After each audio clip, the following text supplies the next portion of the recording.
First on media one PM ശ്രീയിൽ അനുനയത്തിന് മന്ത്രി V Sivankutty. MN സ്മാരകത്തിലെത്തി CPI നേതാക്കളെ കാണും. ഷിജോ കുര്യൻ വിവരങ്ങൾ നൽകും. ഷിജോ, മുഖ്യമന്ത്രി എത്തുന്നതിന് മുന്നോടിയായിട്ടാണ് അനുനയ നീക്കത്തിന് വിദ്യാഭ്യാസ മന്ത്രി ശിവൻകുട്ടി തന്നെ കളത്തിലിറങ്ങാൻ പോകുന്നത്. എപ്പോഴായിരിക്കും CPI നേതാക്കളെ മന്ത്രി നേരിൽ കാണുക? ദിവ്യ, അല്പസമയത്തിനകം വിദ്യാഭ്യാസ മന്ത്രി വി ശിവൻകുട്ടി MN സ്മാരകത്തിലെത്തി CPI സംസ്ഥാന സെക്രട്ടറി ബിനോയ് വിശ്വവുമായിട്ട് കൂടിക്കാഴ്ച നടത്തും. ഈ വിഷയത്തിനകത്ത് വിദ്യാഭ്യാസ മന്ത്രിക്കെതിരെ അതിരൂക്ഷമായിട്ടുള്ള വിമർശനമാണ് ഇന്നലെ മാധ്യമങ്ങളെ കണ്ടപ്പോൾ CPI സംസ്ഥാന സെക്രട്ടറി ബിനോയ് വിശ്വം നടത്തിയത്. അതിനും അപ്പുറത്തേക്ക് എന്തിനാണ് ഇത്രയും തിരക്ക് കാട്ടിയത്, അസ്വാഭാവികമായ തിരക്ക് വിദ്യാഭ്യാസ മന്ത്രി വി ശിവൻകുട്ടിക്ക് എന്താണ് എന്നുള്ള കാര്യമടക്കം ബിനോയ് വിശ്വം ഇന്നലെ ചോദിച്ചിരുന്നു. അതിന് പിന്നാലെ തന്നെ വിദ്യാഭ്യാസ മന്ത്രിക്കെതിരെ CPIയുടെ വിദ്യാർത്ഥി യുവജന സംഘടനകളടക്കം രംഗത്ത് വരുന്ന ഒരു സാഹചര്യം കൂടി ഉണ്ടായിരുന്നു. അതിനും അപ്പുറത്തേക്ക് ഇന്നിപ്പോൾ ജനയുഗം പത്രത്തിന്റെ എഡിറ്റോറിയലിൽ പോലും ശിവൻകുട്ടിക്കെതിരെ അതിരൂക്ഷ വിമർശനമാണ് ഉന്നയിച്ചിരുന്നത്. അതിനിടയിൽ കൂടിയാണ് ഇപ്പോൾ ഈ കാര്യങ്ങളെല്ലാം കൃത്യമായിട്ട് വിശദീകരിക്കാനായിട്ട് എന്തായാലും CPIയെ അനുനയിപ്പിച്ചുകൊണ്ട് മുന്നോട്ട് പോവുക എന്നുള്ളത് മാത്രമാണ് CPMന് മുമ്പിലുള്ള ഏക മാർഗം.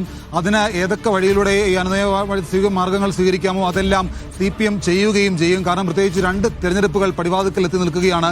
തദ്ദേശ നിയമസഭാ തെരഞ്ഞെടുപ്പുകൾ അടുത്തിരിക്കുന്ന ഒരു പശ്ചാത്തലത്തിൽ ഇടതുമുന്നണിക്കുള്ളിൽ എന്തെങ്കിലും തരത്തിലുള്ള അഭിപ്രായ വ്യത്യാസങ്ങൾ ഉണ്ടായാൽ അത് പ്രതിപക്ഷത്തിനും BJPക്കും കൊണ്ട് പുതിയൊരു വാതിൽ തുറന്നു കൊടുക്കുന്നതിന് തുല്യമാകും.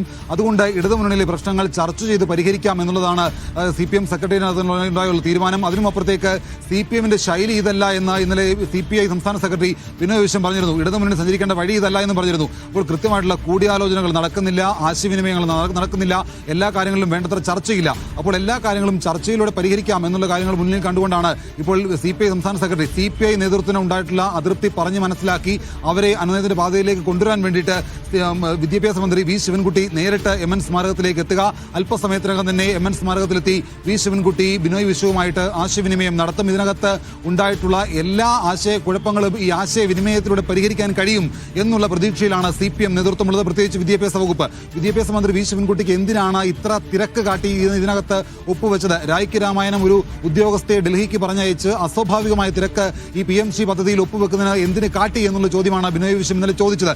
വി ശിവൻകുട്ടി ഞങ്ങളുടെ കടുത്ത സഹാവാണ്, ഞങ്ങൾക്ക് ഏറ്റവും ഇഷ്ടമുള്ള നേതാവാണ് എന്നൊക്കെ പറയുമ്പോഴും അദ്ദേഹം അസ്വാഭാവികമായിട്ടുള്ള ഒരു തിരക്ക് കാട്ടി എന്നുള്ള ഒരു വിമർശനം വി ശിവൻകുട്ടിക്കെതിരെ ബിനോയ് വിശ്വം പറഞ്ഞു വെച്ചിരുന്നു. അതിനുമപ്പുറത്തേക്ക് വി ശിവൻകുട്ടിക്കെതിരെ CPIയുടെ വിദ്യാർത്ഥി യുവജന സംഘടനകൾ ഇന്ന് ശിവൻകുട്ടിയുടെ ഔദ്യോഗിക ഓഫീസിലേക്ക് ലോകാവസാനം വരെ ദേശീയ വിദ്യാഭ്യാസ നയത്തെ എതിർക്കാൻ കഴിയുമോ എന്ന് ചോദിച്ച വിദ്യാഭ്യാസ മന്ത്രിയാണ് ലോകാവസാനം വരെ NEPയെ എതിർക്കണം എന്ന് പറഞ്ഞ CPI നേതാക്കളുമായി കൂടിക്കാഴ്ച നടത്താൻ പോകുന്നു. ഇന്നലെ അങ്ങനെയായിരുന്നു ബിനോയ് വിശ്വത്തിന്റെ പ്രതികരണം. അതായത് ഈ വിഷയത്തിൽ CPIയും CPMും 2 തട്ടിൽ തന്നെയാണുള്ളത്.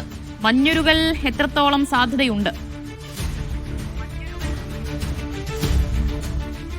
കാര്യങ്ങൾ പറഞ്ഞ് CPIയെ ബോധ്യപ്പെടുത്തുക എന്നുള്ളതായിരിക്കും ഒരുപക്ഷെ വിദ്യാഭ്യാസ മന്ത്രി വി ശിവൻകുട്ടി മുമ്പുള്ള ഒരു മാർഗം. ഇതിനകത്ത് CPIയുടെ തന്നെ വകുപ്പായിട്ടുള്ള കൃഷി വകുപ്പ് കേന്ദ്ര പദ്ധതിയിൽ നിന്ന് ഫണ്ട് വാങ്ങിയെടുത്തത് പല പദ്ധതികളിലും ഒപ്പുവെച്ചതിന് ശേഷമാണ്. അപ്പോൾ ഫണ്ട് കിട്ടാൻ ഒപ്പുവെച്ചേ മതിയാവുകയുള്ളൂ. അതായത് ദേശീയ വിദ്യാഭ്യാസ നയത്തെ ലോകാവസാനം വരെ എതിർക്കണം എന്നുള്ള നിലപാടാണ് ബിനോയ് വിശ്വത്തിനുള്ളത്. അത് അവസാനം വരെ തുടരുകയും ചെയ്യും. ആ നിലപാടിൽ ഒരൊറ്റ വെള്ളം ചേർക്കാൻ ഞങ്ങൾ ഒരുക്കമല്ല എന്നുള്ള നിലപാട് CPI ഇതിനോടകം തന്നെ സ്വീകരിച്ചിട്ടുണ്ട്.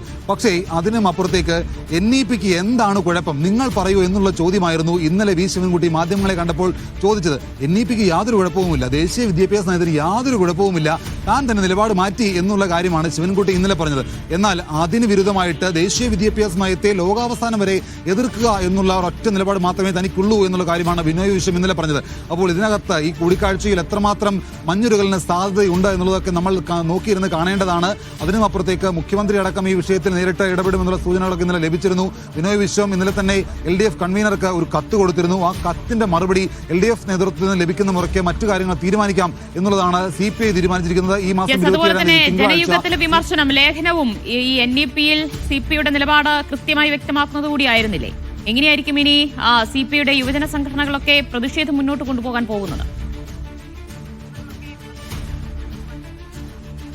ഈ ഫാസിസ്റ്റ് അജണ്ടകൾക്ക് കീഴടങ്ങരുത്, അതിനോട് തലവെച്ച് കൊടുക്കരുത് എന്നുള്ള കാര്യം CPI വളരെ അസന്നിഗ്ധമായിട്ട് പറയുന്നുണ്ട്. ഇതിനകത്ത് ഒരു ഘട്ടത്തിൽ പോലും PM ശ്രീ പദ്ധതിയെ അനുകൂലിക്കുന്ന നിലപാട് CPIയുടെ ഭാഗത്തു നിന്നുണ്ടായിട്ടില്ല. അപ്പോൾ CPI തുടക്കം മുതൽ നഖശിഖാന്തം എതിർക്കുകയാണ് PM ശ്രീ പദ്ധതി. അപ്പോൾ അങ്ങനെ 2 വട്ടം മന്ത്രിസഭയിൽ ചർച്ചയ്ക്ക് വന്നു. അതായത് ആദ്യവട്ടം ചർച്ചയ്ക്ക് വന്നത് 2024 ഡിസംബറിൽ മന്ത്രിസഭയിൽ ചർച്ചയ്ക്ക് വരുന്നു. അന്നത്തെ എതിർപ്പിനെ തുടർന്നും അതൃപ്തിയെ തുടർന്നും മാറ്റിവെക്കുന്നു. 2025 ഏപ്രിൽ മാസം വീണ്ടും ഇത് മന്ത്രിസഭയിൽ ചർച്ചയ്ക്ക് വരുന്നു. അപ്പോൾ ഇത് നയപരമായിട്ടുള്ള വിഷയമായതുകൊണ്ട് ഇത് ചർച്ച ചെയ്യാതെ 2 വട്ടം മാറ്റിയതാണ്. കഴിഞ്ഞ മന്ത്രിസഭാ യോഗത്തിലും ഇത് മന്ത്രിസഭയുടെ അജണ്ടയിൽ ഇല്ലാതിരുന്ന വിഷയമായിരുന്നിട്ട് പോലും അതിനകത്ത് ഒരു കാര്യങ്ങൾ ചർച്ച ചെയ്യണമെന്ന് പറഞ്ഞുകൊണ്ട് K. രാജൻ പറഞ്ഞപ്പോൾ അതിനെ പോലും മുഖവിലക്കെടുക്കാതെ CPM നേതൃത്വം അല്ലെങ്കിൽ മറ്റ് മന്ത്രിമാർ അതിനെ തള്ളിക്കളയുകയാണ് ചെയ്തത്. അപ്പോൾ അങ്ങേയറ്റം ഇതിനകത്ത് കൂലങ്കർഷമായിട്ടുള്ള ചർച്ചകൾ CPIക്കകത്ത് നടക്കുന്നുണ്ട്. അപ്പോൾ അത് ഇതുമായി ബന്ധപ്പെട്ടുകൊണ്ട് ഇതിനെ അങ്ങേയറ്റം എതിർക്കുക എന്നുള്ളതാണ്. അതിനകത്ത് കൃത്യമായിട്ടുള്ള ചർച്ചകൾ മുന്നണിക്കകത്ത് നടക്കണം. മറ്റ് ഘടകകക്ഷികളെ കൂടി ഇതിന്റെ ഭാഗമാക്കി ഉൾപ്പെടുത്തി ചർച്ചകൾ വേണമെന്നുള്ളതായിരുന്നു CPIയുടെ ആവശ്യം. എന്നാൽ അതിന് വഴങ്ങാൻ എന്തുകൊണ്ട് CPM നേതൃത്വം തയ്യാറായില്ല എന്നുള്ളതാണ് CPI ചോദിക്കുന്നത്. എന്തായാലും ആ കാര്യത്തിനകത്തടക്കം കൃത്യമായിട്ടുള്ള ആശയവിനിമയവും കൂടിയാലോചനകളും ചർച്ചകളും നടക്കും. അതിനകത്ത് ഇപ്പോൾ ഉണ്ടായിട്ടുള്ള CPIക്ക് ഉണ്ടായിട്ടുള്ള അതൃപ്തി പറഞ്ഞ് മനസ്സിലാക്കി ഇതിനെ ഒരു രമ്യതയിൽ കൊണ്ടുപോയി അനുനയിപ്പിച്ച് മുന്നോട്ട് പോവുക എന്നുള്ള കാര്യങ്ങൾ മുന്നിൽ കണ്ട് കൊണ്ടുപോകാൻ വേണ്ടിയിട്ടാണ് മന്ത്രി വി ശിവൻകുട്ടി നേരിട്ട് എമൻസ് സ്മാരകത്തിലേക്ക് എത്തുക. ദിവ്യ, PM ശ്രീ ഫാസിസ്റ്റ് അജണ്ട എന്നാണ് CPI മുഖപത്രം ജനയുഗത്തിലെ വിമർശനം. PM ശ്രീയുടെ ലക്ഷ്യം അത് RSS പ്രത്യയശാസ്ത്രത്തിനനുസരിച്ച് പുതുതലമുറയെ വാർത്തെടുക്കലാണ്. അത് അംഗീകരിക്കാൻ കഴിയില്ല, അതുമായി മുന്നോട്ട് പോകാൻ കഴിയില്ല എന്നുകൂടി ജനയുഗത്തിൽ ചൂണ്ടിക്കാട്ടുകയാണ്. എന്തായാലും ASF ഇന്ന് മാർച്ച് നടത്തുന്നുണ്ട്. വിദ്യാഭ്യാസ മന്ത്രിയുടെ ഓഫീസിലേക്കാണ് പ്രതിഷേധ മാർച്ച് നടത്തുന്നത്. വിശദാംശങ്ങളാണ് ഷിജു കുര്യൻ നൽകിയത്.